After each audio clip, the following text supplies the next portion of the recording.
오늘 하나님께서 우리에게 주신 말씀은 사도행전 5장 17절에서 26절입니다. 신약성경 194쪽 사도행전 5장 17절에서 26절, 이 계시의 말씀을 봉독할 때에 살아계신 하나님의 음성을 듣기를 바랍니다. 대제사장과 그와 함께 있는 사람 즉 사두개인의 당파가 다 마음에 시기가 가득하여 일어나서 사도들을 잡아다가 옥에 가두었더니 주의 사자가 밤에 옥문을 열고 끌어내어 이르되 가서 성전에 서서 이 생명의 말씀을 다 백성에게 말하라 하며 그들이 듣고 새벽에 성전에 들어가서 가르치더니 대제사장과 그와 함께 있는 사람들이 와서 공회와 이스라엘 족속의 원로들을 다 모으고 사람을 옥에 보내어 사도들을 잡아오라 하니 부하들이 가서 옥에서 사도들을 보지 못하고 돌아와 이르되 우리가 보니 옥은 든든하게 잠기고 지키는 사람들이 문에 서 있으되 문을 열고 본즉 그 안에는 한 사람도 없더이다 하니 성전 맡은 자와 제사장들이 이 말을 듣고 의혹하여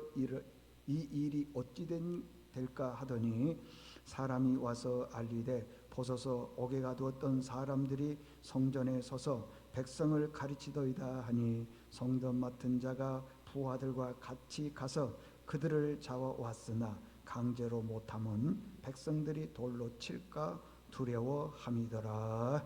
아멘. 할렐루야. 옆 사람과 인사하겠습니다. 자, 사랑합니다. 축복합니다. 사랑합니다.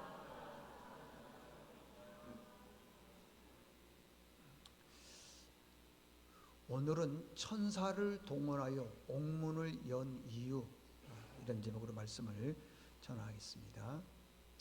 여러분, 우리가 하나님 앞에 예배를 드립니다. 신약 시대에서는 예배라 그러고요, 구약 시대에는 예배라고 하지 않냐고 제사 그렇게 말합니다. 제사를 누가 드리느냐 하면은 제사장이 제사를 드리게 되어 있어요. 아무나 못 드립니다. 제사장만 제사를 드릴 수가 있습니다. 그러면 이 제사장이 어디에서 나왔느냐? 오늘 성경에 보니까 사두개인이라 그랬는데 사두개인 그룹에서 제사장이 나왔다는 것이죠. 그래서 이들의 임무는 오직 하나님께 제사 드리는 일을 하는 거예요. 그 누구도 대신할 수 없습니다. 왕이라고요? 안 됩니다. 높은 사람? 안 됩니다. 역대하 26장에 보면은 우시아가 왕이었는데 이 사람이 처음에는 참 하나님을 잘 섬겼는데 나중에 보니까 제사장이 하는 일이 좋아서 그런지 권세가 높아고 해서 그런지 모르지만은 자기가 제사를 드리겠다 그랬어요. 그랬더니 제사장이 안 됩니다. 그건 제사장만이 할 수 있습니다. 그랬더니 왕이 말이요, 화를 내고 막 분노하기 시작을 하는 거예요. 내가 제사를 왜 못 드리냐고. 그때에 하나님께서 우시아 왕을 치셨는데 이마에 나병이 났더라. 문둥병 있죠? 그렇게 났더라는 거예요. 그래서 제사는 아무나 드릴 수 없고 꼭 제사장만 드릴 수 있다고 하는 것이에요. 그러니 여러분들 보세요. 이스라엘 백성들 전체가, 모든 백성들이 다 하나님을 섬기는데 모든 백성이 나와서 제사를 드릴 때 제사장이 맨 앞장서서 하는데 보기에 그 얼마나 대단해 보입니까? 하나님과 교통한다 할 정도로 위대해 보이지 않습니까? 그러니까 이 제사장들은요, 자존감도 높고요, 굉장히 자기네들이 이렇게 대단해 보이다고 생각한다는 거예요. 그래서 자기들보다도 누군가가 더 잘 되거나 더 인기를 많이 얻게 되면은 못 견뎌하는 거예요. 못 견뎌요. 제사장이 그런 애라는 것입니다. 그러니까 누가 자기네들보다 조금 더 낫다, 좀 더 인기가 있다, 그러면요 시기하는 거예요. 오늘 여기 17절을 보십시오. 17절에 보니까 그래, 대제사장과 그와 함께 있는 사람 즉 사두개인의 당파가 다 마음에 뭐라고 그랬습니까? 시기가 그다음 뭐라고 그랬어요? 가득하다 그러잖아요. 가득. 제가 몇 번 말씀드렸지만은요, 이 시기에 동의어가 있어요. 똑같은 언어가 있다는 거예요. 그게 뭐냐 그러면 살인이라고 해요. 살인. 내 안에 시기가 많이 있게 되면은요, 나도 모르게 그 사람을 죽일 수 있다는 겁니다. 여러분 보세요. 요셉의 형들이 왜 요셉을 죽이려고 그랬습니까? 시기 때문에 그러는 거예요. 그 어린 동생, 그가 꿈 꿨는데 보니까 뭐 이런 꿈을 했습니다. 그러면 그러냐? 그러면 될 텐데 시기 질투가 있는 거예요. 내가 형이 너한테 절을 해 그러잖아요. 시기 질투하니까 서로 인원해서 죽이자 그러지 않습니까? 그래서 결국에는 죽지는 않았지만은 죽은 것과 다름이 없더라는 것입니다. 시기 질투는요 살인이에요. 살인, 동의하라고 하는 것입니다. 보세요. 바울이 데살로니가에서 복음을 전했습니다. 복음을 전했더니 거기에 있던 수많은 사람들이 그 말씀을 듣고 회개하고 돌아오는 겁니다. 그 중에 성경에 보니까 귀부인도 돌아왔다 그래서 귀부인은 어떤 사람을 말하냐면 성품이 굉장히 좋으면서도 부자인 사람들. 보통 부자들은 어떻습니까? 까칠하잖아요. 근데 부자였다는 거예요. 그래도 성품이 좋은 사람들, 그 귀부인들이 돌아왔다는 겁니다. 얼마나 많은 사람들로부터 이 바울과 또 제자들이요 인기를 얻었는지 몰라요. 그랬더니 거기서 끝나는 게 아니고요. 그 모습을 보고 그러는 거예요. 사도행전 17장 5절에 보니까 유대인들은 시기하여, 유대인들은 시기해요. 그러니까 바울이 복음을 전하고 많은 사람들이 예수를 믿게 되고 귀부인들이 돌아오고 그러면 어떻게 해야 되겠어요? 우리가 그렇게 큰 사역을 하는 거에 대해서 위로해주고 축복해주고 칭찬해줘야 되지 않겠습니까? 근데 그러지 않더라는 것입니다. 시기하더라는 겁니다.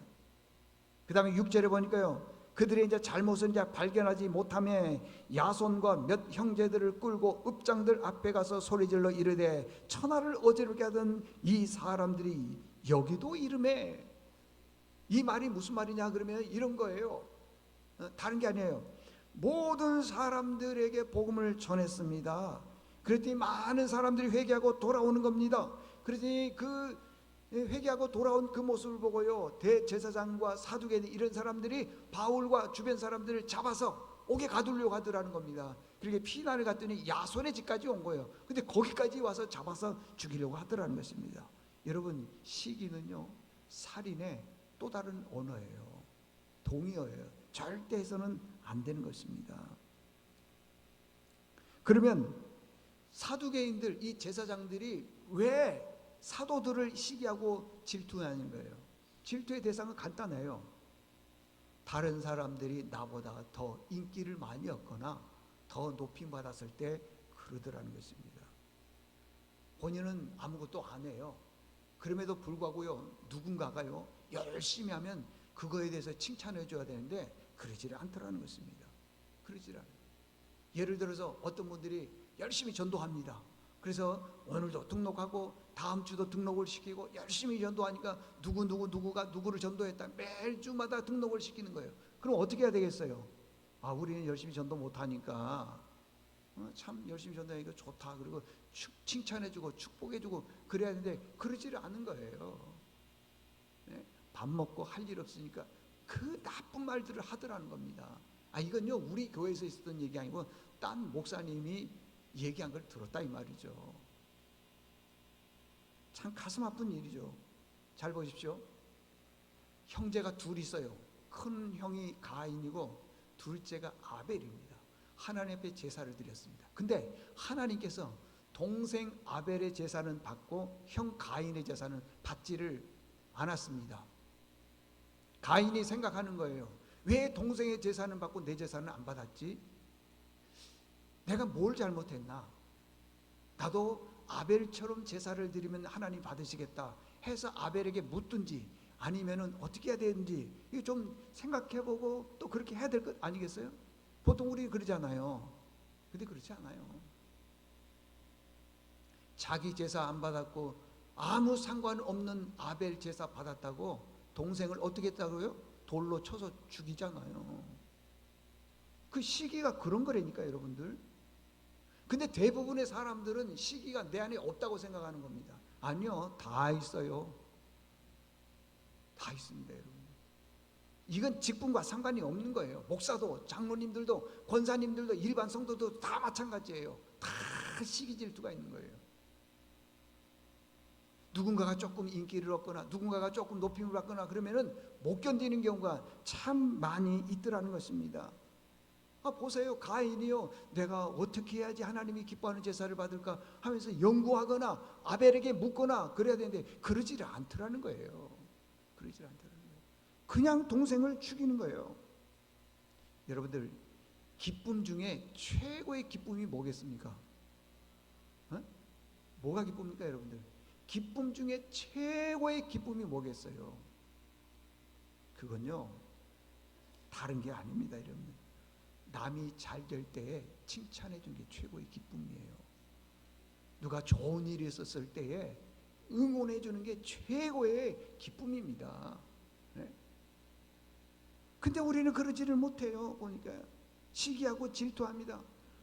오늘 성경 본문을 보면 내용이 이런 거예요. 사도들이 복음을 전하다가 사두개인들, 제사장들이 잡혀서 감옥에 들어가 있어요. 들어간 이유가 뭐냐? 네가 왜 천하를 어지럽게 하냐? 어지럽지도 않았어요. 복음을 전해서 그들이 회개하고 돌아온 건데 시기하고 질투하는 사람은 어떻게 해석을 했다고요? 천하를 어지럽게 했다는 거예요. 아니, 회개하고 잘못하고 돌아왔는데 그걸 천하가 어지럽게 하는 겁니까? 근데 시기 질투는 그러는 거예요. 감옥에 가두었습니다. 그런데 감옥에 가두었던 그 사도들을 하나님께서 천사를 보내서 얘기를 하는 거예요. 너 빨리 깨워가지고 이 사람들을 새벽에 저 성전에 가서 복음을 전하게 하라.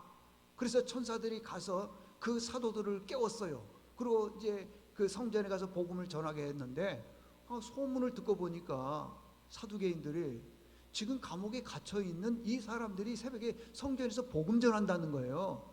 그래서 사두개인들이 그 몇 사람을 보내는 거예요. 그 감옥에 한번 가봐라, 있는지 없는지. 그래서 몇 사람이 가서 감옥에 가서 보니까 감옥 문은 꼭꼭 잠겨 있고요. 그 앞에 문을 지키고 있던 문지기들도 그대로 있는 거예요. 그래서 문을 열고 들어가서 봤더니 사람이 없는 겁니다. 그래서 그 내용을 이 제사장과 사두개인들에게 와서 설명을 합니다. 문은 잠겨 있고 문을 지키는 사람들도 있는데 문을 열어보니까 그 사도들이 없어졌습니다.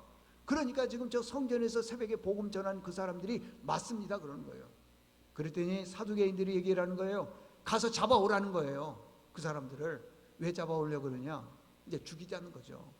시기 질투하는 겁니다. 그런데 오늘 성경에 보니까 뭐라고 얘기를 했냐 그러면은요, 잡아와서 죽이려고 했는데 죽이지를 못하는 이유가 있어요. 백성들이 난동을 부려서 돌로 쳐 죽일까봐. 누구를? 사도들 말고 이제 다 회개하고 돌아왔으니까 그 사람들이 이 서기관과 제사장들을 돌로 칠까봐 죽이지도 못하는 거예요. 그게 오늘 본문 26절에 있습니다. 한번 보십시오. 26절에 보니까 성전 맡은 자가 부하들과 같이 가서 그들을 잡아왔으나 강제로 못하면 백성들이 돌로 칠까 두려웠다는 거예요. 그러니까 만약에 이 사도들을 죽이려고 그러면은 백성들이 일어나서 돌로 이 사두개인과 제사장을 칠까 두렵다는 겁니다. 그래서 못했다고 하는 그런 내용이라고 하는 것입니다. 여러분들, 오늘 우리가 이 땅에 있는 이유가 무엇입니까? 하나님께서 왜 이 사도들을 감옥에서 끌어내서 새벽에 가서 성전에서 복음 전하라고 그랬어요? 그들을 전도하기 위해서 그런 거예요. 생명을 살리기 위해서 그런 거예요. 오늘 우리가 이 땅에 있는 이유는 여러 가지 이유가 있겠지만 그 중에 하나는 뭐냐? 복음을 전하라는 거예요. 복음. 우리 주변에 우리 가정의 자녀들, 부모님들, 형제, 친척, 주변 사람들 전하라는 것입니다. 여러분, 복음을 전하면은 기적이 일어남을 믿습니까? 그러잖아요, 여러분들. 문이 잠겨 있고 문지기도 지키고 있고, 근데 어떻게 해서 그 사도들이 이렇게 밖으로 나왔느냐는 거예요. 그건 알 수 없어요. 하나님이 기적을 베푸신 것밖에 없다는 거예요. 우리는 보면은요, 다 기적이 있기를 바라는 거예요. 근데 그 기적이 뭐냐?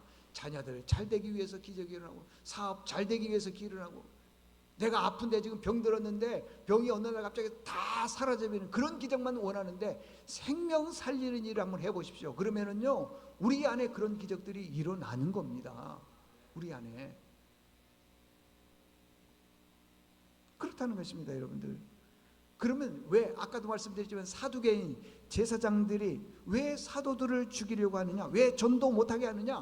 물론요, 그 사두개인들 입장에서 봤을 때는 이 사도들이 이단이다 그렇게 생각할 수도 있을 것입니다. 그러나 근본적인 것은요, 제사장들의 인기가 더 낮다는 거예요. 이 복음 전하는 사도들보다도. 왜? 거기에는 기적도 있고 능력도 있고 귀부인들도 돌아오고 놀라운 일들이 일어나니까 시기와 질투가 있어서 그러더라는 것입니다. 우리 교회 같은 경우에 이런 경우가 있습니다. 이건 예를 드는 거예요. 실제로 있었던 얘기는 아닙니다. 나보다 늦게 우리 교회에 들어왔어요. 나는 옛날부터 교회 다녔어요. 지금 우리 교회 다닌 지가 몇십 년 됐어요.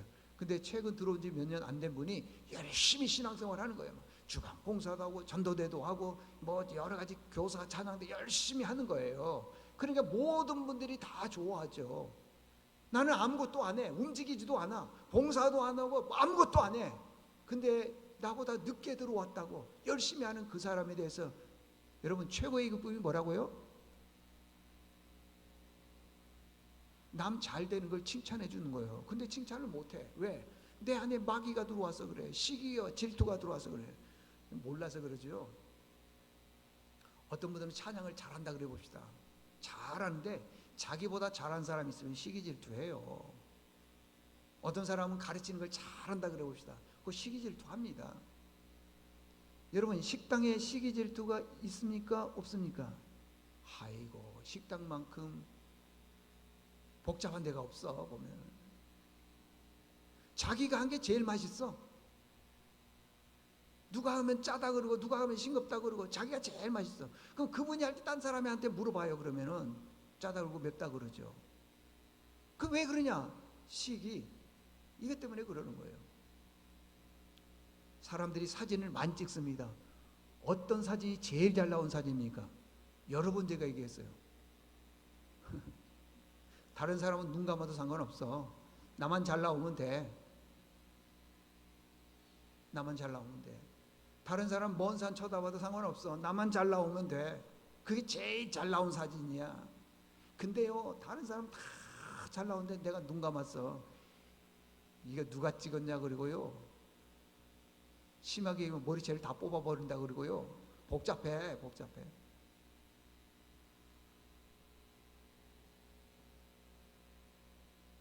자, 이제 그렇게 되는데요. 사도들이 복음을 전했습니다. 그랬더니 칭찬도 안 해주고 축복도 안 해주고 막 시기 질투가 일어나더라는 것입니다. 그때 이런 일들이 있어요. 백성 중에 아주 존경을 받는 랍비 가말리엘이라고 하는 랍비가 있어요. 랍비가 이게 시끄럽고 혼란스러우니까 여기 있는 사도들을 밖으로 내보내는 거예요. 밖으로 나가 있어 하고 난 다음에 거기서 랍비들, 이 다음에 사두개인들, 제사장들이 함께 모여서 의논을 하는 거예요. 그러면서 두 가지 예를 들어두는 거예요. 이 가말리엘이. 첫 번째 예가 그런 거예요. 옛날에 드다라고 하는 사람이 나타났다. 그 사람이 백성들의 마음을 혼란시키게 만들었는데 그 혼란의 내용이 뭐냐? 백성들을 데리고 요단강으로 가가지고 그 요단강을 가르쳐주면서 나는 하나님께서 보낸 선지자다. 하나님이 나에게 능력을 줬다. 그래서 내가 요단강을 탁 치면은 쫙 갈라져가지고 사람들을 건너게 할 그런 능력이 있다. 그렇게 하니까 백성들이 선동을 듣고요. 따라다닌 사람들이 몇 명이냐? 400명. 자, 36절을 보십시오. 이에 전에 드다가 일어나 스스로 선전하매 사람이 약 400명이나 따르더니 그가 죽임을 당함에 따르던 모든 사람들이 흩어져 없어졌고 그랬어요. 그러니까 400명이 막 따르는 거예요. 막 나라가 이제 시끄러운 거예요.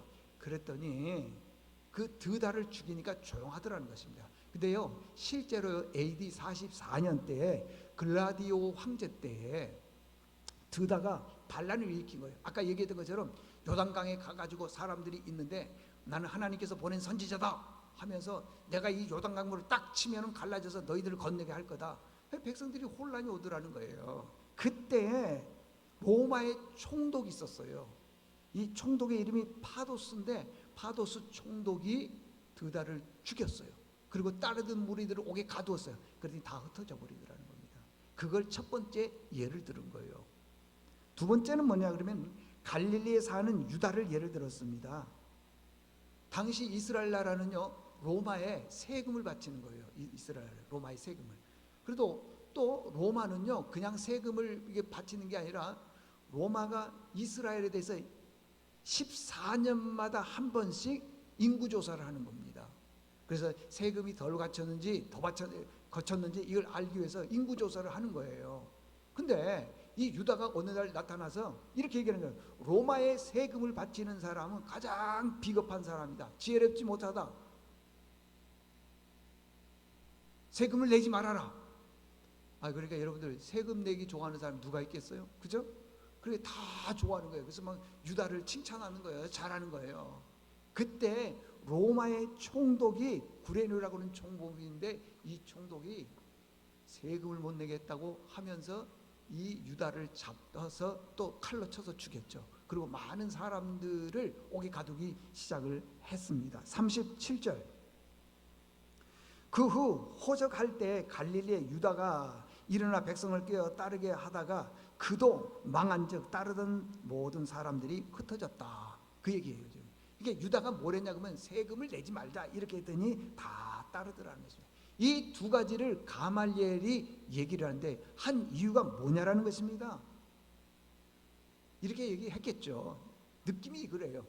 드다나 유다는 칼로 쳐서 죽이게 되면은 그달이 다 흩어졌다 그러는데 여기 사도들을 칼로 쳐서 죽이면은 따르던 사람들이 다 흩어질 것이다. 그 얘기예요. 그 얘기.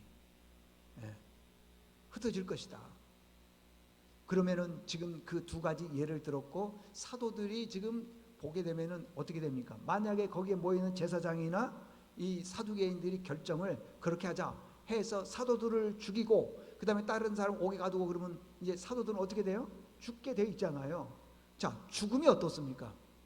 죽음. 내가 지금 죽는다 그러면 여러분들 죽음 어떻게 받아들일래요? 하이 그까짓 건 뭐 죽어버리지 뭐 그런 분들이 있습니까? 안 죽으려고요. 아마 뭐 그냥 도망 안 가도 될 거죠. 제주도 넘어서 도망갈걸요. 밤새 헤엄쳐서 갈 것 같아요. 내가 보니까 안 죽으려고. 죽음은 두려운 겁니다, 여러분들. 왜 사람들이 죽음을 이렇게 두려워하느냐? 영원히 끝이라고 생각하고 있어요.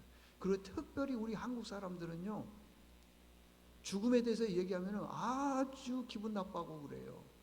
다른 나라 같은 경우에 선진국 같은 경우에는요, 죽음에 대한 교육을 많이 시킵니다. 훈련을 많이 시켜요. 근데 우리는 묘하게 유괴 문화를 받았는지는 모르지만은 죽음 얘기하게 되면은 곧 자기가 뭐 여러분들 빨간 글씨 이름 쓰면 죽습니까?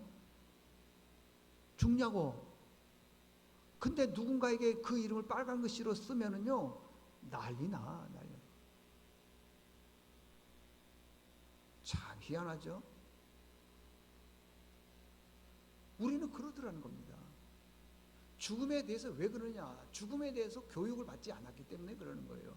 영원히 천년만년 살 것처럼 보이지만은 그렇지 않습니다.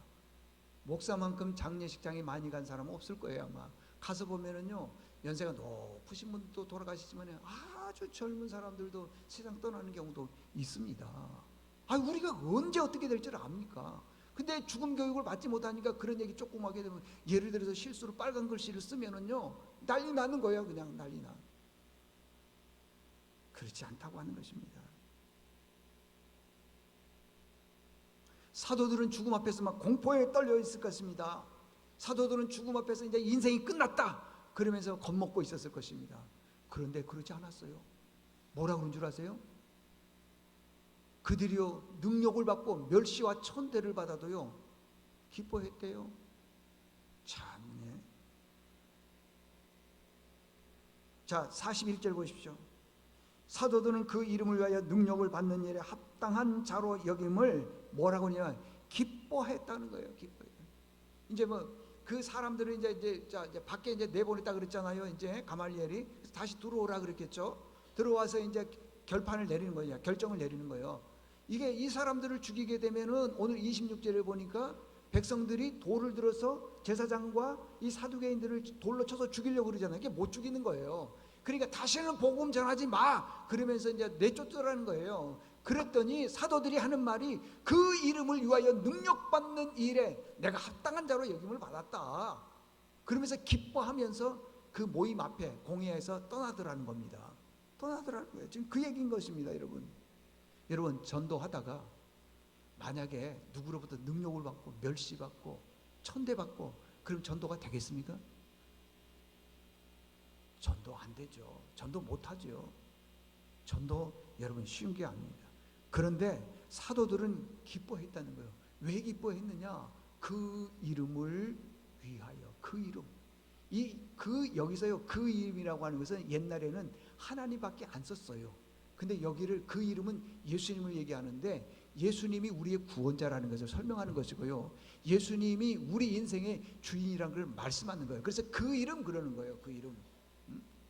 그 예수님의 이름을 위해서 내가 능력받는 것 당연하다, 합당하다 그러잖아요. 그리고 기뻐하면서 그 모임 장소에서 떠나더라는 것입니다. 여러분들, 그래서 그분을 위해서 능력받는 게 좋은 거예요. 멸시받고 천대받는 거 좋은 거예요. 왜? 그분이 우리의 뭐라고요? 구원자. 오히려 능력받고 멸시받고 천대받는 것을 이 사람들은요 영광으로 여겼다고 하는 것입니다. 사도들은 능력받는 것을 두려워하지 않았어요. 죽음을 두려워하지 않았습니다. 왜 그러느냐? 42절 보십시오. 그들이 날마다 성전에 있든지 집에 있든지 예수는 누구라? 그리스도. 예수는 그리스도. 가르치기와 전도하기를 그치지 않다. 그리스도라고 하는 뜻이 뭐냐 그러면 자기 백성을 죄에서 건져냈다. 그러니까 우리를 죄에서 건져냈다 이 말이에요. 그리스도라는 뜻은. 그걸 밤낮 가르치더라는 거야. 뭐 성전에 있든지 어디든지 앉았을 때든지 일어날 때든지 그렇게 가르치더라는 것입니다. 여러분, 우리가 결단해야 됩니다. 이 결단이 전도가 좀 필요합니다. 왜? 자녀들이 조금 아프면은 부모들이 그냥 그렇게 그냥 걱정 근심하고 정신이 잃을 정도로 그렇습니까? 어? 아니, 자녀들이 조금 아프면 그렇게 막 신경을 많이 쓰는데 자녀들이 예수 믿는 거에 대해서는 뭐 별로 관심이 없어. 저희 큰아들이요 5살 때 저희가 그때 이제 아산병원 옆에 그 송파구 방이동에 살았습니다. 5살 때 팽이를 가지고 놀다가 팽이 끝이 못이잖아요. 팽이를 밟아버린 거예요. 그래서 이 못이 쫙 찢어진 거예요. 여기 그 발바닥이요. 거기서 피가 나는데요. 첫째 아빠니까 그러겠죠. 내가 정신이 없더라고요. 정신이 없어. 그리고 그 차를 운전해서 아산병원으로 가야 되는데 어떻게 갔는지도 몰라. 얼마나 이 걱정이 되는지. 그래 육체적인 거 그런 거 피 좀 나고 이런 거에 대해서는 아버지가 엄마가 그냥 정신을 못 차리는데 그가 예수 믿지 않으면은 지옥 가는 걸 알 텐데 별로 관심 없어. 여러분, 그래도 이 세상은요 잠깐입니다. 그러나 저 지옥은 영원한 것이에요. 한 번 예수 믿지 않으면은 돌이킬 수 없어요. 가보지 않아서 그렇죠. 진짜로 그러는 거예요. 진짜로. 왜 내 자녀가 조금 감기 걸리고 내 자녀가 조금 아프고 내 자녀가 조금 어려움과 시련을 당하게 되면 엄마 아빠가 몸살을 하는데 왜 영에 대해서는 그렇게 몸살을 못하느냐는 거예요. 우리 부모님이 조금 아프면은 큰 걱정을 하는 거예요 그냥. 근데 부모님이 예수 믿지 않는 거에 대해서는 뭐 별로 관심 없어요. 아닙니다 여러분들. 제가 작년인가요? 재작년 언젠가는 모르겠습니다. 우리 교인들에게 이렇게 얘기를 했어요. 여러분들 꼭 전도해야 됩니다. 전도 다음 주에 우리가 새생명 축제일인데 전도 못하면은 돈 주고 사오세요 그랬어요. 돈 주고. 이게 이제 또 이거 가지고 요것만 가지고 또 이제 막 또 이제 안티를 거는 분들이 있을 수 있는데 그런 뜻이 아니고 그만큼 전도가 중요하다는 것이에요. 전도하다는 것이에요. 여러분 다음 주에요 안 되면 아들 돈 주고 사와. 엄마 돈 주고 사오라고요. 어차피 자녀들이 용돈 주는 거 좋아하잖아요 여러분들. 이번 기회에 그냥 그 뭐죠 상속을 잘못하면 상속세 뭐 50%인가 내잖아요. 그러니까 그거 해서 미리 몽땅 줘. 몽땅. 아들아, 딸아, 엄마 교회 가면은 내가 이만큼 내가 돈을 줄게. 돈 주고 사와요. 돈 주고. 다음 주에 올 때는 이제 저기 사거리에서 내다보고 있을 거예요. 그래가지고 혼자 오나 손잡고 오나 볼 거예요. 혼자 오면 다시 오세요. 갔다가. 아니 생각해 보세요. 왜? 내 자녀는 조금만 아프고 부모님이 조금 아프면 그냥 내가 기절하고 정신을 혼미할 정도인데 자녀가 예수 안 믿는 것에 대해서는 아무런 무감각이냐고요. 그 구원의 확신이 없어서 그런 것 아니겠어요, 여러분들? 여러분 예수 잘 믿어야 돼.